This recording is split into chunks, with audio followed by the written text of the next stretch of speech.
ụfọdụ asị nọ n'omenala ka a kpọrọ okpu oku, ụfọdụ asị nọ na chọọchị ka a kpọrọ okpu oku. Mgbagazie ntị. That is where you will bring in your logic, your brain, ka i wee malụ the right one. Ka i esi wee malụ the right one, you will first ask yourself, before ụka abịa, ụka ebu nke ụzọ ka nke a ebu ya ụzọ? Ọ bụrụ na ụka bụ omenala ụzọ, ịma nọ ụka ahụ bụ taproot. Mana ọ bụrụ na ọdịnala bụ ụka ụzọ, ịma na ihe ọbụla ya akpọgodo akpọ ma anything ọbụla gụrụ, from your lineage, from your everything, ihe ebuzo chọwagodo taproot ebe nke gị si. And taproot ahụ, normally taproot ahụ na ya bụ n'omenala, kọlụ niile ahụ bụ n'omenala, ma ndị a na-eje ụka, ihe niile ahụ n'omenala. Ma nọọsị ejuzie ndị otu gị si ya, ha chọrọ ka ime ya n'ụdị ụka ka ha chọrọ ka ime ya n'ụdị ọdịnala. You must ask them. Ime ya nọ nke ị chọrọ, imesia, if they did not approve nke ahụ ị chọrọ, ị nọ n'ebe ahụ from ị nọ na nke ahụ ị chọrọ for 20 years, you won't bear any fruit.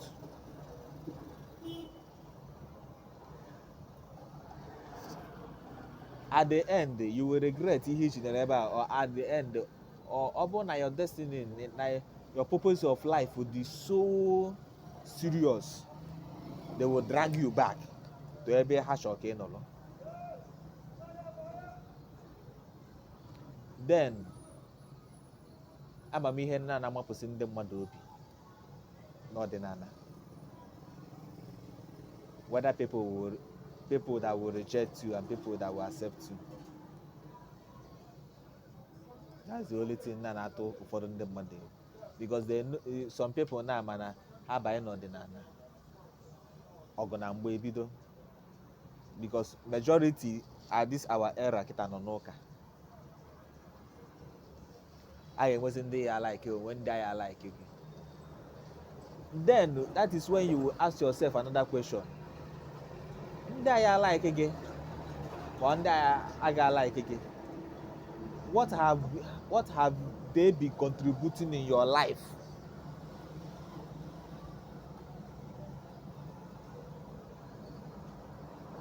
Because and onye ahụ amalụkwa na onye ọbụla na-nwere purpose o ji wee bịa ụwa. Ihe m bịara ụwa ime, my assignment na nke gị abụghị ofu. Inenezie, ọ bụrụ na ndị otu gị mere accept na ihe eme ya n'ụka, ịma na ihe ebuzo dosigodo ha, na-echukwa ha, iwe na-eme ụka. Mana ị na-anya na to some people na-eme otu ahụ, ụfọdụ na-aka na-arịka adịkwa ha as fake pastors. Mana ndị ahụ somehow, ihe mmụọ na onwe m ji akpọrọ ha fake, esokwu m akpọ ihe m ji akpọrọ ha fake wụ na, why are you misleading people? Ije n'azụ idosicha ihe, ịpụtazịa n'ihu na-etika stampbind, mana that thing ahụ ị na-aka stampbind dịkwa na be ị nwere ya, ma ọ na o nwere ebe ị nwere ya. Because some of these pastors ha nwere ike jee gbaa na one village nwanụ ya, mana ọha nwunye ati onye na-aga na-ejelu ha ozi ebe ahụ, ha nọzie na pulpit na-epreach.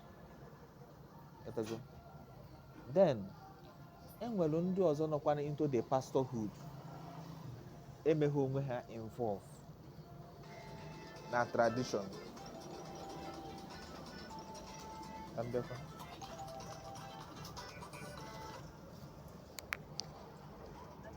Hello? Gene? Mba, sauce of white and the red.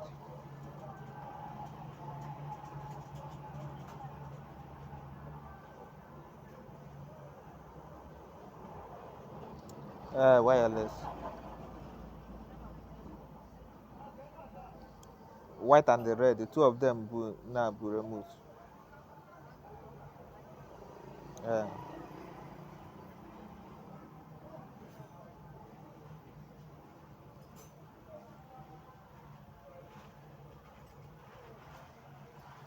it's a shake shake any receipt. Yeah, the one G receipt. Yeah,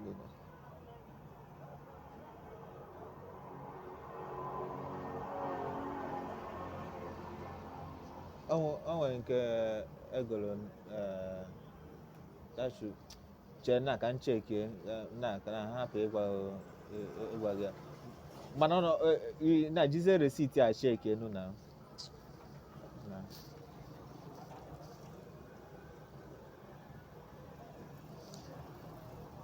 so enwere some pastors nọ na the pastorhood recognize ha ọdịnala. Then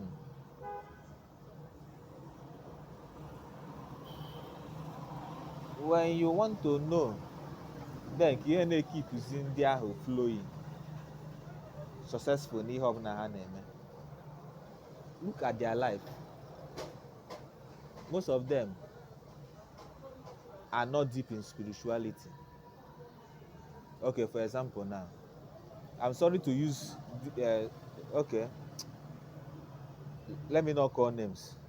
Enwere some pastors ya wee ịnọ na chọọchị ha na-ege ihe a na-ekwu, ị na-ekwu na onye a dị excellent na ọ ma akụzi ihe, but when it comes to power, when it comes to spiritual when it comes to power by healing people and demonstrating that power of God if you know here, the only conviction as a member of that church or knowledge that you know things that others don't know. Even that Oyedepo ahụ ekpokuduru akpọ, the head of them will Ebedamina. Ebedamina ka ha nche niile wee malụ when it comes to pure sound doctrine. When I was a pastor, I was following Ebedamina. Ihe niile ọ na-akụzi. It's true that some people now are saying no a controversial pastor now, like Ebedamina now can tell you that there's no heaven. Ebedamina now can tell you that anybody that is telling you to pay your tithe is a thief. That tithe only happened in the Old Testament, that it doesn't happen in the New Testament. Ebedamina asige any person that preach prosperity teaching is a scammer. That you only teach Jesus, the cross of Jesus, the death and the resurrection. And if you connect anya, if some of you need on ekwu eziokwu. How? Ihe ji ebule eziokwu is that ka a church esi na asị na go kwụọ tithe. Ụfọdụ asị go, and the meaning of tithe. Tithe is 10th of what you have labored for. But that tithe ahụ started when the Israel nwere prophet, temple, holy of holies, and were priest, Leviticus priest, Nandotie.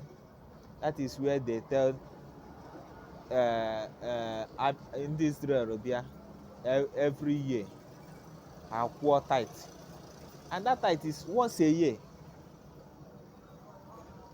But now this generation pastors use there now scam people out of ignorance. Every Sunday say okwo tithe, every Sunday say okwo tithe.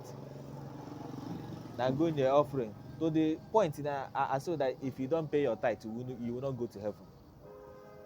All these things are pure false teaching, and their aim is to take your money to enrich themselves. A pastor, okay, a congregation na ge congregation ya atụkọsị ego, pastor ewere the ego rụọ school, but those poor people ahụ tụkọrọ ya wee ego, their children cannot go to that school. Ibugo school fees ha, ibugo the school fees, you say that God told you to bring up the school fees of this. They are using your money, they enrich, buying jets, buying so many things, whereby in all those things. Yeah.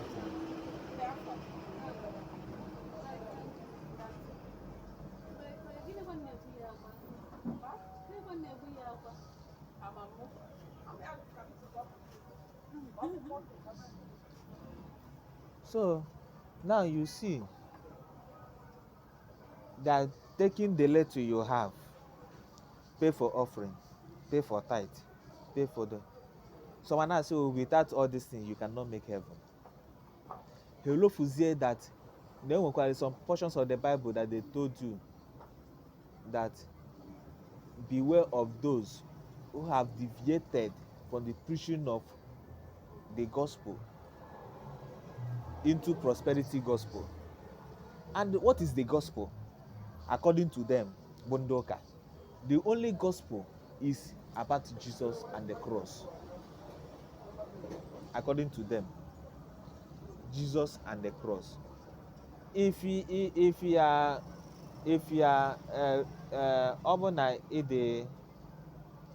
let's say na in our Abanet study, if na ebedamina and so many pastors now they have problem, because he tries to counter so many false doctrines, so many people, so many pastors na teach animuka, especially because most of them prosperity gospel. There's something like prosperity gospel in Christ. The only thing thereby is that they said that when you believe Christ and follow him, every other thing will be added into it. But that doesn't mean, because they are giving so many people hope that once you believe Jesus, everything will be good for you. Everything will start working fine for you. It's a lie. Everybody that believe in, not everybody that believe in Christ, some of them cannot even have that money.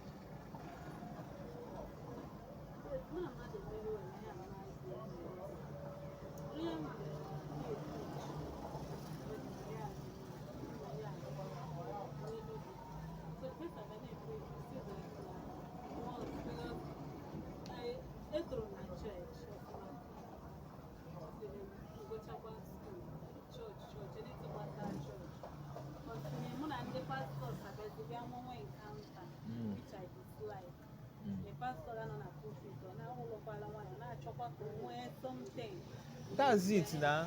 So I've witnessed it with so many people. That's it. Like, yeah, I'm only in 3 years and I'm not at the church. Oh. And I'm at the church. So I also know that Sunday. So the person there preach with this particular portion now that Western Bible, but I have Bible. It's me Western Bible, I have one Bible. Yeah, when we go about once you accept Bible, everything will be added on to you. But the thing that there is nothing like suffering. Preaching and master is a lie. Ask them how. Master, you cannot just tell me that now once you accept Christ, There's something like suffering in your life. In my life, Ah, the man says that temptation no ga kazi no enjoy. I think no. I people ya ka drag him. Man say because I'm not attack anybody. Not am I Jehovah and everybody. I'm not like in one argument, but in kucha in a kuna your own knowledge. yes. People like man like you gotta be bet what I'm no want to not accept. Nothing like suffering, nothing like temptation. Why not? Jesus in the Bible said for temptation. They for them, so yeah.